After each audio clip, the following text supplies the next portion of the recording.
wrap up things here.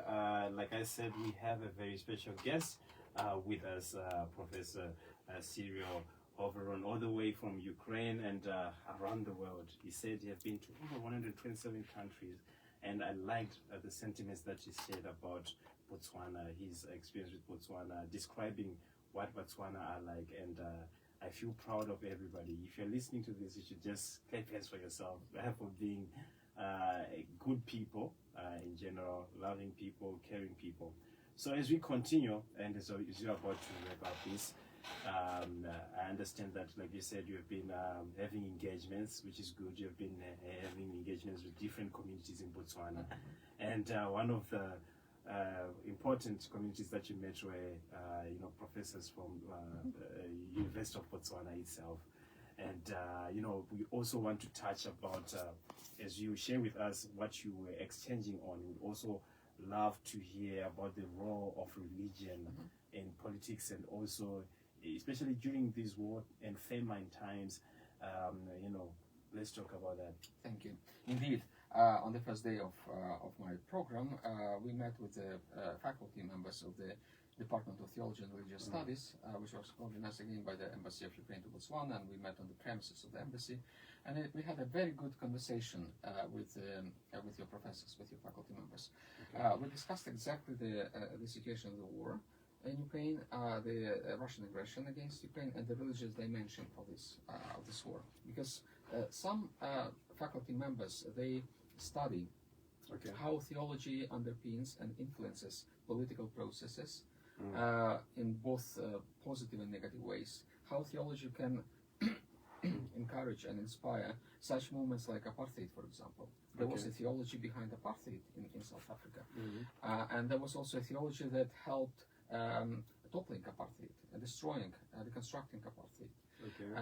We are facing a very similar situation in Ukraine, because on the one hand, this war is underpinned by some sort of theology procured by the Russian church, and they have declared, the patriarch of the church has declared this war as a sacred war. For us, it's a blasphemy, because we don't believe that the war can be sacred. It's impossible. It's like nonsense, and it's sacrilegious to call the war sacred.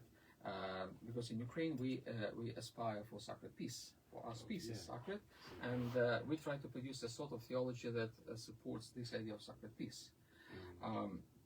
And we discussed with the professors from the University of Botswana, what sort of theology can help us to dismantle, to deconstruct the war, and this ideology that underpins the war. We rely very much on some African concepts, like, for example, the concept of Ubuntu, which is very similar to the concept of dignity for us. We call it hedonist, and we have hedonist like a national holiday, and we celebrated this actually holiday on the day when we met with the professors here from the University of Botswana, which was quite a coincidence. So we celebrated on the one hand this as a national holiday in Ukraine, and we discussed it with the local professors, learning from the experience of Ubuntu and other African concepts of the African contextual theology. So it's something that we can continue doing together. The Ukrainian and Botswanian scholars and theologians. We hope that this will be happening on the premises of the University of Botswana. Wow! Can't wait for that. Yes, it's a part of the surprise, and we hope that we will be able to keep discussing. We hope we will learn from the African experience and to apply, contextualize this African experience in Ukraine to help us to overcome the war and to establish peace. Well, that's amazing, and I would want to also pick up with you on, you have been to other universities, and we are talking about unveiling of the Ukraine Center, University of Botswana. As you have been around the world, you have been to other universities. What do you think would be the importance, probably, of having a center? The value that it brings, and the possibilities that comes with having such a center. Yes. This is primarily the possibility of outreaching, of outreach, of going beyond the walls of the university, of connecting the university with the global networks, with the global centers of study. It's about bridges, building bridges, and I hope the center will be such a bridge. It's about being a meeting place for people from different walks of life and different interests and different fields of studies within the university and outside the university.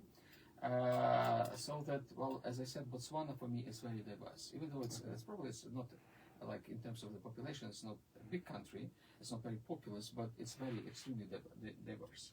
And people of different interests, different views, different opinions, different lifestyles, and so forth, different religious connections. They may come together, discuss what they hold dear to themselves, to exchange, and well, I hope this will be the center of exchange of ideas, of experiences, and of learning. Wow. Okay, so we are about to wrap up, but I still have just two more questions. The other one is on we are talking about, you talk about peace, how sacred peace is, and so what do you think is the way forward? How can peace be achieved, especially from the religious perspective? I always want to take it from the background. That's why I said I'm so happy to have you, also being someone from theology, and you understand better. So according to religion, how can peace be achievable? Well, first, peace is a very important category for religion and for Christianity in particular, because we call Jesus the Prince of Peace. He brought peace to us, and we need to cherish, to hold this, and to cultivate this peace. Second, from our perspective, peace should be just. We believe in just peace. If the peace is not just, then it's not peace. Let's call it some other words. Let's call it surrender. Well, surrender is also peace, a sort of peace, right? When there is a ceasefire, people stop shooting each other because one side has surrendered to another side. But can you call it peace? It's not. Peace can be, and we believe that we need to have sustainable peace. Peace can be sustainable only when it is just. And justice is a very important feature of peace that makes it really the peace that we need. And people in Africa know about this. If there is no justice, if justice is not served, then you cannot have a stable and sustainable peace. Wow. It will, sooner or earlier, or later, a new violence will erupt. A new war may come back. So, in order to prevent future wars, we need to have just peace, and that's what we are longing for. Wow, that's wonderful. And usually, especially with colleges, universities, we have faculties. So sometimes we are brought into thinking in straight line into faculty. And what you just did here, you just you at the beginning when I asked you about your transition, you really showed me how everything is connected, and I really love that, how you showed me how even everything is connected, to come back to one thing, to say that you cannot really, people will have to say, me, I'm from humanities, I'm from there. So as we come to an end, I would want to ask you to leave your message to especially scholars, the youth, and people out there. Most probably some of them also would want to be theologians. But like I said, sometimes because we are in a box where you are also studying maybe something else, you think that it's far from, if I move from there to there, it's something like that. And also just other people who may be inspired by what you do, traveling. What is your message, especially to young people? I think it's important, being in the university walls, within the university walls, it's important to remind us that critical thinking is critical. It's important. So be critical thinkers first. Try to overcome stereotypes. Try not to be satisfied with stereotypes. Go beyond and seek truth. Truth is important. Ultimate truth is important, but also this life, this kind of world's truth is also important. There are so many lies. There is so much propaganda around us, which confuses, which misleads, which relativizes truth. Which claims that, look, what is truth? There is no truth. There is no universal truth. Everyone has his own truth. No, there is truth. And be vigilant, be discerning when it comes to the questions of goodness and evil. Don't keep blind eye on evil, and promote truth and goodness. And goodness. Wow, those were wonderful words, and it was really a blessing. and a pleasure to have you here. And I would also want to acknowledge, something that I should have done even from the beginning, the presence of the ambassador of Ukraine, the presence of also Anastasia around here.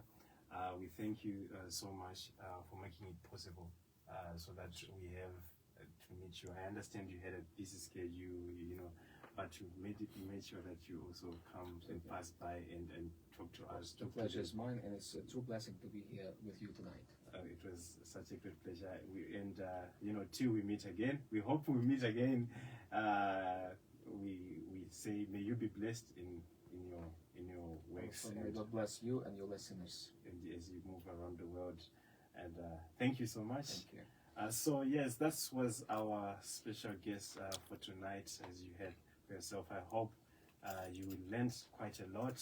And we continue, with the show. We're gonna take a musical break, and then after this, remember, we're gonna get into the book club with TKSS.